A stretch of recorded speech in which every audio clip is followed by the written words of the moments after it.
नमस्कार, दीप न्यूज मध्ये आपलं हार्दिक स्वागत। सुरुवातीला एक नजर आजच्या ठळक घडामोडींवर। बलात्कार प्रकरणी आरोपीला 10 वर्ष सक्तमजुरी, पैशाच्या वादातूनच आनंद क्षेत्रेचा खून, खोदकाम करताना सापडली शिवकालीन तोफ, गडनदी धरण रिकामं करण्याचे निर्देश, नजीकच्या 20 गावांना सतर्कतेचे आदेश आणि 11-12 जानेवारीला रंगणार प्रकाश झोतातील फुटबॉल स्पर्धेचा थरार। आता पाहूया सविस्तर वृत्त। मतिमंद आणि शारीरिक विकलांग युवतीवर जबरदस्तीने लैंगिक अत्याचार केल्याचा आरोप असलेल्या आरोपीला खेड येथील अतिरिक्त सत्र आणि जिल्हा न्यायालयाचे न्यायाधीश अनंत आवटे यांनी 10 वर्षाची सक्तमजुरी आणि 10,000 रुपये दंडाची शिक्षा सुनावली आहे।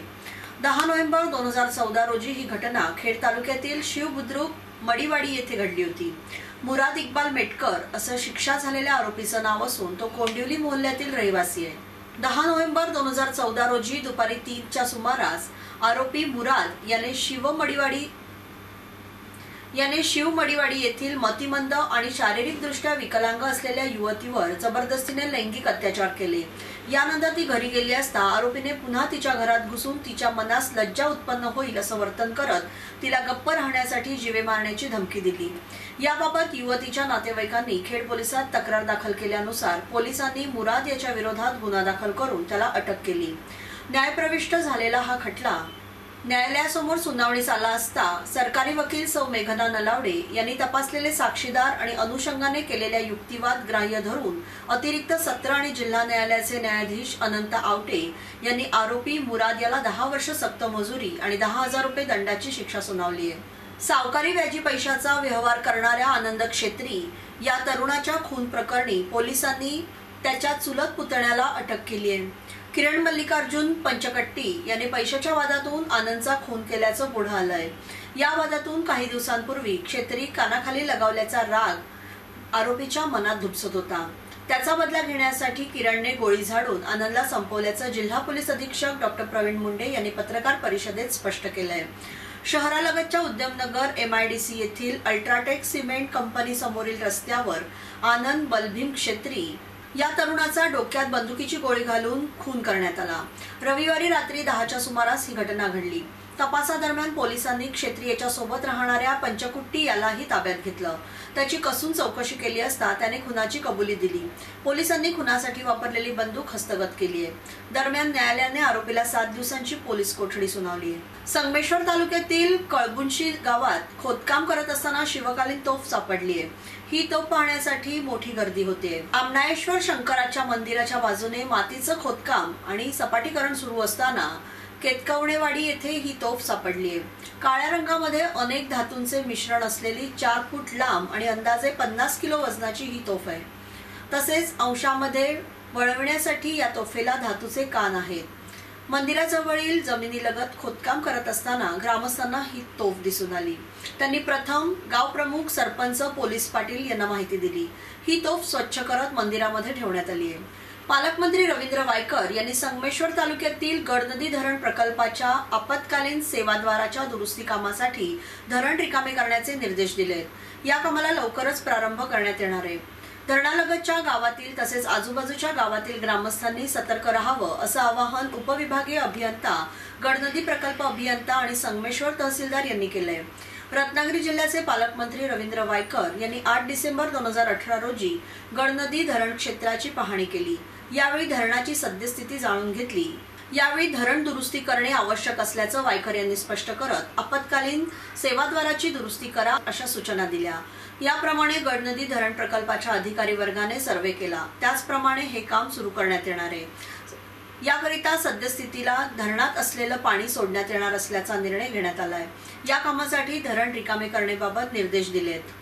खेड स्पोर्ट्स असोसिएशन आणि शिवाजियन्स फुटबॉल क्लब यांच्या संयुक्त विद्यमाने 11 आणि 12 जानेवारी रोजी प्रकाश झोतातील फुटबॉल लीग स्पर्धेचं आयोजन करण्यात आलंय, अशी माहिती खेड स्पोर्ट्स क्लबचे अध्यक्ष दीपक लढ्ढा यांनी दिली। मोबाईलच्या विळखात अडकलेल्या तरुणाईला बाहेर काढून मैदानावर आणणे या मुख्य हेतूने या लीगचं आयोजन करण्यात आलं असल्याचं लढ्ढा यांनी स्पष्ट केलं।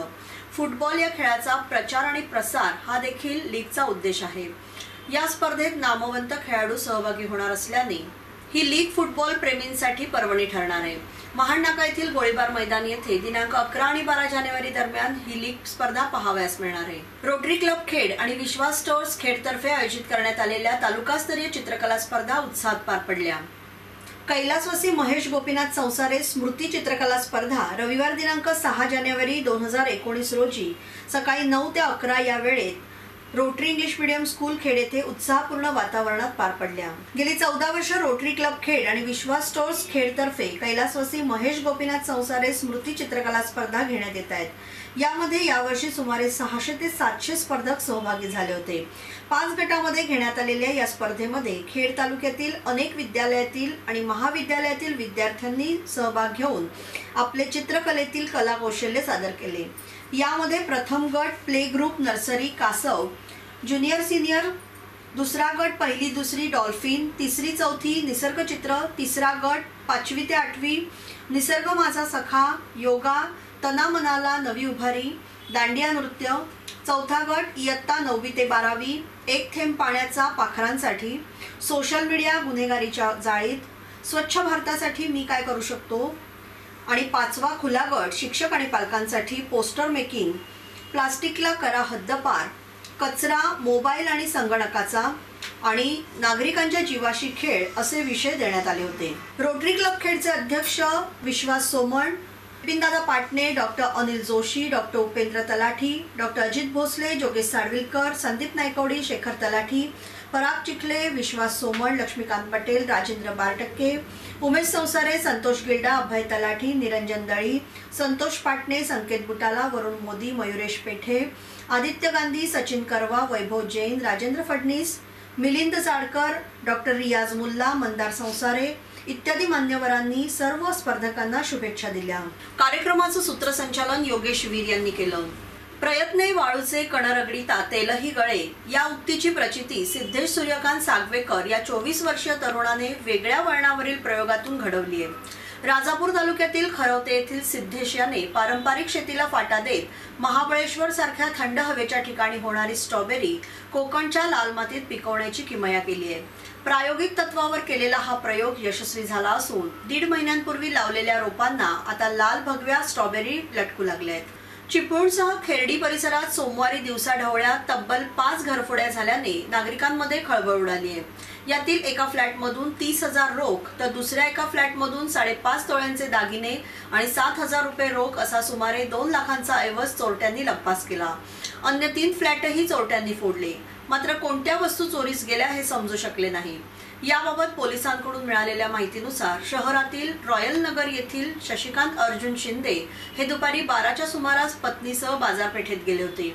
या संधीचा फायदा घेत चोरट्यांनी त्यांचा फ्लॅट फोडून रोख 7,000 रुपयांसह 4 तोळ्यांचं सोन्याचं मंगळसूत्र आणि 1.5 तोळ्याची चेन लांबवली। याबरोबरच परशुराम नगर येथील SS टॉवर मध्ये राहणाऱ्या अर्चना दिलीप कामथेकर यांचा बंद फ्लॅट फोडून 30,000 रुपये चोरट्यांनी लांबवले। ही घटना दुपारी 1 ते 2च्या दरम्यान घडली। कामतेकर या मुंबईत माझगाव येथे राहत असल्याने त्यांचा फ्लॅट बंदच असतो। याबाबतची तक्रार त्यांचा भाचा युवराज नाटुस्कर यांनी दिली। त्याचबरोबर शहरातील 2 आणि खेर्डी येथील 1 असे आणखी 3 फ्लॅटही चोरट्यांनी फोडले। वैशिष्ट्यपूर्ण सूर्य मंदिर आणि समुद्र किनाऱ्याचा पर्यटनदृष्ट्या झालेला विकास आदींमुळे गेल्या काही वर्षांमध्ये राजापूर तालुक्यातील कशेळी गाव पर्यटन स्थळ म्हणून प्रकाश झोतात आलंय। गेल्या काही महिन्यांपासून या गावात हौशी पर्यटकांचा ओघ वाढू लागला असल्याने गावाला पर्यटनदृष्ट्या वेगळं महत्त्व प्राप्त झालंय। सह्याद्रीच्या डोंगर रांगांसह तालुक्याला मोठ्या प्रमाणात समुद्र किनारा लाभलाय। समुद्र किनाऱ्यावर वसलेल्या कशेळीला श्री कनकादित्य सूर्य मंदिरामुळे धार्मिक अधिष्ठान लाभलंय। काही मोजक्या सूर्य मंदिरांपैकी हे एक आहे। यात शांत समुद्राची भर पडली आहे। कशेळीच्या सागर तीरावरून समुद्रामध्ये बुडणाऱ्या सूर्यास्ताचं विलोभनीय दृश्य अधिक रोमांचक वाटतं। काही वर्षांपूर्वी या किनाऱ्यावर पर्यटनदृष्ट्या विकास झालेला नसल्याने कशेळीकडे पर्यटकांचा फारसा ओढा नव्हता। मात्र 2 वर्षांपूर्वी पर्यटनदृष्ट्या विकास झाला आणि पर्यटकांची गर्दी वाढू लागली। हापूसची निर्यात होऊन येथील शेतकऱ्यांना चांगला दर मिळावा यासाठी सुरू केलेल्या मँगोनेट सुविधेअंतर्गत रत्नागिरीत 601 शेतकऱ्यांनी नव्याने नोंदणी केली आहे। तसेच 1,500 शेतकऱ्यांनी पुनर्नोंदणी केली आहे। महाराष्ट्र शासन कृषी विभागातर्फे दरवर्षी मँगोनेट कार्यशाळा आयोजित करून शेतकऱ्यांना मार्गदर्शन करण्यात येतं। सध्या तालुकानिहाय शेतकऱ्यांसाठी कार्यशाळा घेऊन मँगोनेट बरोबर आंब्याचे उत्पादन ते निर्यात याबाबतची माहिती तंत्रज्ञान शेतकऱ्यांपर्यंत पोहोचवण्याबरोबरच शेतकऱ्यांचा आंबा रिजेक्ट होणार नाही याबाबत दक्षता घेण्याबाबतच्या सूचना देखील करण्यात येत आहेत। आरामदायी आणि आलिशान प्रवासाच्या शिवशाहीनंतर रत्नागिरी विभागात एकूण 1300 नवीन लालपरी दाखल होणार आहेत। त्यापैकी रत्नागिरी विभागात 50 ते 60 गाड्या दाखल होणार आहेत। पारंपरिक ॲल्युमिनियम ऐवजी हलके मजबूत अशा माइल्ड स्टीलचा वापर गाडीच्या बांधणीसाठी करण्यात आला आहे। राज्य मार्ग परिवहन महामंडळाच्या पुणे जवळील दापोडी कार्यशाळेत मजबूत स्टील बांधणीच्या बसेसची निर्मिती करण्यात आली आहे। प्रवासी सुरक्षिततेला प्राधान्य देत या गाडीची निर्मिती करण्यात आली आहे। पोस्ट कर्मचारी 2 दिवसाच्या संपावर गेले आहेत। रत्नागिरी जिल्ह्यातील जवळपास 80% कर्मचारी या संपात सहभागी झाले आहेत, अशी माहिती संघटनेच्या पदाधिकाऱ्यांनी दिली। सकाळी एकत्र येत या कर्मचाऱ्यांनी जोरदार घोषणाबाजी केली। विविध मागण्यांसाठी पोस्ट कर्मचारी आजपासून संपावर गेलेत। 2 दिवसांचा हा संप असून all India postal employees union group C, all India postal employees union postman आणि group D, all India postal employees union, ग्रामीण डाक सेवक, all India postal RSS union या संघटना या लाक्षणिक संपात सहभागी झाल्या आहेत। कमलेश चंद्रा समितीच्या सकारात्मक शिफारशीची अंमलबजावणी करावी आणि ग्रामीण डाक सेवकांना सरकारी सेवेत समाविष्ट करून घ्यावं, सर्व प्रकारच्या रिक्त जागा त्वरित भराव्यात, खासगीकरण, आउटसोर्सिंग आणि कंत्राटी पद्धत बंद करावी, व्हेरी गुड बेंचमार्कची अंमलबजावणी करावी, ट्रेड युनियनला लक्ष्य करणे थांबवावे, 5 दिवसांचा आठवडा पोस्टल आणि RSS साठीही करण्यात यावा आदी मागण्यांसाठी हा लाक्षणिक संप पुकारण्यात आलाय। शेवटी पुन्हा एक नजर आजच्या ठळक घडामोडींवर। बलात्कार प्रकरणी आरोपीला 10 वर्ष सक्त मजुरी, पैशाच्या वादातून आनंद क्षेत्रींचा खून, खोदकाम करताना सापडली शिवकालीन तोफ, गडनदी धरण रिकामे करण्याचे निर्देश, नजीकच्या 20 गावांना सतर्कतेचे आदेश आणि 11-12 जानेवारीला रंगणार प्रकाश झोतातील फुटबॉल स्पर्धांचा थरार। याबरोबरच हे बातमीपत्र संपलं। धन्यवाद।